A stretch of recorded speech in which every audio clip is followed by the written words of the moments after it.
धन्यवाद। आपका अभिनंदन करती हूँ कि आप पहली बार इस पद पे बैठे।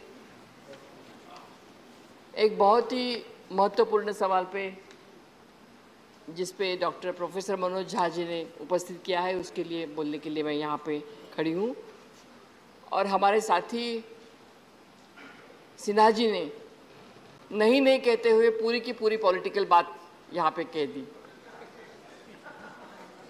मैं खुद का अनुभव यहाँ पे बताना चाहती हूँ। आदरणीय स्वास्थ्य मंत्री जी यहाँ पे हैं।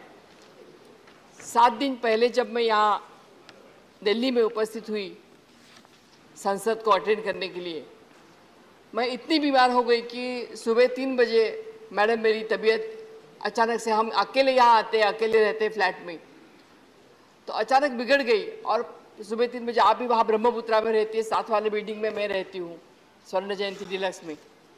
तो 3 बजे मैं बेहोश हो गई थी, इतना मुझे फूड पॉइजनिंग हो गया। सिर्फ एक मेड थी और एक ड्राइवर था, घर में गाड़ी भी नहीं थी मेरी। बाद में मैंने गाड़ी मंगवाई। तो मैंने बोला किसी भी तरह से मुझे राम मनोहर लोहिया हॉस्पिटल तक ले चलो, इतना ही मैं बोल पाई। जब मुझे वहाँ तक लेके गए, मुझे मालूम नहीं मुझे कैसे लेके गए वहाँ तक, तो वहाँ इतनी गंदगी थी और इतने लोग वहाँ पे, एक 10 बाय 10 के रूम में वहाँ पे 8-10 स्ट्रेचर्स लगे हुए थे और एक के ऊपर एक लोग बैठे थे वहाँ पे और चिल्ला रहे थे। इतना एक क्योटिक सिचुएशन थी वहाँ पे। और मुझे लगा कि अगर इस तरह से, मैं बता रही थी उनको कि मैं एक एमपी हूँ। क्या? अरे आपके हॉस्पिटल की बात नहीं कर रहे। मैडम जरा थोड़ा सा एम्पैथेटिक हो जाइए। मैडम थोड़ा एम्पैथेटिक, मैं मरते मरते बच गई हूँ, थोड़ा एम्पैथेटिक हो जाइए। सुन लीजिए, चेयर को एड्रेस करिए। 8 दिन पहले की बात है ये, और मुझे लगा अभी मैं मर जाने वाली हूँ। प्राइवेट हॉस्पिटल में गए डॉक्टर्स, फिर मैंने डॉक्टर्स को बताया कि आप चाय वगैरह की बात मत करें। वो चाय पी रहे थे, चाय के ऊपर चर्चा कर रहे थे। मैंने बोला तो मुझे, और कोई सब सफाई कर रहा था, कोई कुछ कर रहा था। मैंने बोला मुझे पहले एडमिट करके सलाइन लगा दो, मैं मर रही हूँ। तो ये हमारी स्थिति है। मुझे बताने का, मुझे खुद का कुछ ग्लोरीफाई करने का कोई इरादा नहीं है। मुझे सिर्फ ये है कि ये अगर हमारे साथ हो सकता है। बाद में फिर मुझे नर्सिंग होम लेके गए, फिर डॉक्टर्स की टीम 9 बजे के बाद आई। 3 घंटे मुझे इस तरह से जाना पड़ा। ये मेरा खुद का अनुभव है सिन्हा साहब, ये मेरा खुद का अनुभव है। ये मैं कुछ भी गलत नहीं बोल रही हूँ। अगर आप चाहते हैं तो वहाँ डॉक्टर्स को जाके पूछ सकते हैं। ये मैं कुछ भी ग्लोरीफाई नहीं कर रही हूँ। दूसरा अनुभव 2 दिन पहले, आप चुप बैठिए जरा। 2 दिन पहले एक न्यूज आई थी पेपर में। ये हंसने वाली बात नहीं है मैडम, आपके साथ भी ये हो सकता है, ये आपके साथ भी हो सकता है। चेयर को एड्रेस करिए। एक महिला के साथ ऐसा होता है, हंस रही है, थोड़ा तो कुछ लगना चाहिए आपको। 2 दिन पहले एक न्यूज आई थी। 21 साल की एक लड़की जो प्रेग्नेंट थी, 33 वीक्स उसके पूरे हुए थे, उत्तर प्रदेश से आई थी, और जो अपनी डिलीवरी के लिए बार बार विनती कर रही थी सफदरजंग हॉस्पिटल में। डॉक्टर्स को बोल रही थी कि मुझे अंदर ले लो, मेरी शायद मुझे डिलीवरी हो सकती है। डॉक्टर्स ने अंदर नहीं लिया, और जब उसको अंदर नहीं लिया तो उसको बोला गया कि आप सोनोग्राफी करो। सोनोग्राफी का मशीन बंद था। पूरे रात भर वो रिक्वेस्ट करती है डॉक्टर्स को, उसको अंदर नहीं लिया गया। रास्ते पे उसको डिलीवर करना पड़ा। उसकी लड़की 7:30 बजे डिलीवर हो गई। आज आपने देखा होगा सभी न्यूज, सभी पेपर्स में वो न्यूज आई थी। ये प्रैक्टिकल न्यूज मैं बता रही हूँ। मैं कुछ भी उसमें बढ़ावा नहीं कर रही हूँ, कुछ भी क्रिटिसाइज करने का मेरा कोई भी इरादा नहीं, लेकिन we have to be empathetic. हमें एम्पैथी तो कम से कम बताना चाहिए। ये सरकारी हॉस्पिटल में चल रहा है, और इसके लिए हम क्या कर रहे हैं। मुझे यहाँ बोलने का भी इरादा नहीं था। जब प्रोफेसर मनोहर झा जी का जब मैंने विषय पढ़ा, तो मैं खुद जाके मैंने पूछा कि इस विषय पे मैं बोलना चाहती हूँ, क्योंकि बहुत ही इंपॉर्टेंट इश्यू है, और इसके लिए हम अगर कुछ भी हिस्सा बता सकते हैं, हमारे अनुभव बता सकते हैं, तो इसके लिए जरूर बोलूंगी। इसलिए मैं यहाँ आपके अनुमोदन से खड़ी हूँ। धन्यवाद आपने मुझे बोलने के लिए दिया। 2-3 चीजें मैं सिर्फ शेयर करना चाहूंगी। मुझे लगता है कि कोविड का यहाँ जिक्र किया गया। कोविड में हम सब जूझ गए थे। कोविड से हमने भी बहुत बड़ी लड़ाई इस महामारी में की है। हम भी 20-20 दिन हॉस्पिटलाइज हुए थे। जिनकी जगह पे मैं आई थी, जिसका उल्लेख मनोज झा जी ने किया, राजीव सातो मेरे छोटे भाई, वो इस महामारी में गुजर गए थे। हमारे अहमद पटेल जी इसमें गुजर गए थे।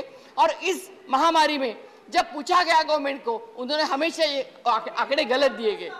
Covid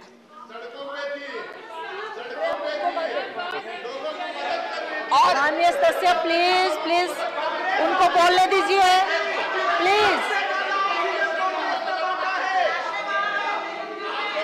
please. आप लाशें जब छिपा रही थी ना, लाशें छिपा रही थी तब हम लोगों को ऑक्सीजन दे रहे थे, तब हम ऑक्सीजन दे रहे थे। और मैडम दूसरी बात हमें बताना चाहते हैं, माननीय सदस्य WHO वर्ल्ड हेल्थ ऑर्गेनाइजेशन जब एक आंकड़ा दे रहा है, वर्ल्ड हेल्थ ऑर्गेनाइजेशन जब आंकड़ा दे रहा है तो गवर्नमेंट एक दूसरा आंकड़ा दे रहा है। मेरा सिर्फ एक सुझाव है, जब गवर्नमेंट ऑफ इंडिया सर्टिफिकेट हमें देती है तो आदरणीय प्रधानमंत्री नरेंद्र मोदी साहब जिसका नाम लेते ही जब ये ऐसे ऐसे करते हैं ना, अब भी करना चाहिए उन्होंने कि जब उनका नाम, हाँ बिल्कुल बिल्कुल करिए, जब सर्टिफिकेट पे नाम जब छपता है ना तो उनका नाम फोटो छपता है, तो जब मृत्यु पत्र डेथ सर्टिफिकेट देते हैं ना उसके ऊपर भी उनका ही फोटो छपना चाहिए। ये हम बोल रहे हैं, उनका ही फोटो छपना चाहिए। अभी करिए, ऐसे ऐसे करिए, जितनी भी लाशें हुई है ना, जिनके भी डेथ सर्टिफिकेट है उसके डेथ सर्टिफिकेट के ऊपर भी नरेंद्र मोदी जी का फोटो छपना चाहिए। ये हमारी मांग है यहाँ आपके साथ। वो जो भी लोग मरे हैं कोविड से उन सब के डेथ सर्टिफिकेट के ऊपर उनके फोटो होने चाहिए। ये फिजिकल और मेंटल हेल्थ की यहाँ पे बातें कर दी गई, मैंने मनोज झा जी का अभिनंदन करना चाहती हूँ। मेंटल हेल्थ का इश्यू बहुत भी इंपॉर्टेंट है, एक्चुअली आपने अलग करना चाहिए था। मेंटल इश्यू जो है ना, मेंटल हेल्थ का इश्यू हम रूरल एरिया से आते हैं। मेंटल इश्यू बहुत इंपॉर्टेंट है जिसको हमारे रूरल एरिया में हम ध्यान नहीं देते। अगर किसी महिला को ये तकलीफ होती है तो हम बोलते हैं इसको कुछ नहीं हुआ, ये ज़्यादा नखरे कर रही है, लेकिन मेंटल इश्यू बहुत इंपॉर्टेंट है, उसको बहुत ध्यान देने की ज़रूरत है। मेंटल इश्यू को हमें अलग इश्यू इसके ऊपर चर्चा करने की आवश्यक है। और मुझे लगता है मेरी ये जो बहनें हैं ना, इसको सीरियस होने की ज़रूरत है। ये राज्यसभा है, ये कोई हंसने वाली बात यहाँ पे हम बोल नहीं रहे हैं। हाँ, तो हंसने वाली बात बोल नहीं रहे हैं हम यहाँ पे। थोड़ा सा उनको ट्रेनिंग दे दो मैडम, ट्रेनिंग दे दो, तो थोड़ी एम्पैथी थोड़ी सी रखो, थोड़ी एम्पैथी रखो। और सब महाराष्ट्र में एक दो चीज़ें मैं और बताना चाहती हूँ। मैं महाराष्ट्र से आती हूँ, जो मेरा डिस्ट्रिक्ट है बीड़, वहाँ पे हमारा गन्ना तोड़ने का काम होता है। और जब गन्ना तोड़ने के लिए महिलाएं जाती है, वो गन्ना तोड़ने के लिए महिलाओं की एफिशिएंसी बढ़े इसलिए उनका गर्भाशय निकलवाया जाता है। उसके लिए इंटरनेशनल मीडिया ने भी बहुत सारे इसके लिए अवेयरनेस का प्रोग्राम किए हैं। तो वहाँ पे गन्ना तोड़ने के लिए उनका अगर गर्भाशय निकाला जाता है तो वो ज़्यादा एफिशिएंटली ज़्यादा काम करती है, इसलिए वो ज़्यादा काम करे, इसलिए उनका गर्भाशय निकालने का काम करते हैं। इसके लिए भी हेल्थ मिनिस्ट्री ने थोड़ा सा ध्यान देने की आवश्यकता है। और सबसे ज़्यादा अगर लड़कियों का जो लड़का और लड़की को जो प्रमाण है सेक्स रेशियो, उसमें भी हमारे यहाँ लड़कियों को गर्भपात करने की जो प्रमाण है वो बीड डिस्ट्रिक्ट में ज़्यादा होता है, उसके लिए भी ध्यान देने की आवश्यकता है। इतनी बड़ी व्याप्ति है प्रोफेसर झा कि ये एक इशू एक घंटे में होने वाला नहीं है। मैं जब मुद्दे निकालने गई तो बहुत सारे मुद्दे यहाँ पे हम बोल सकते हैं।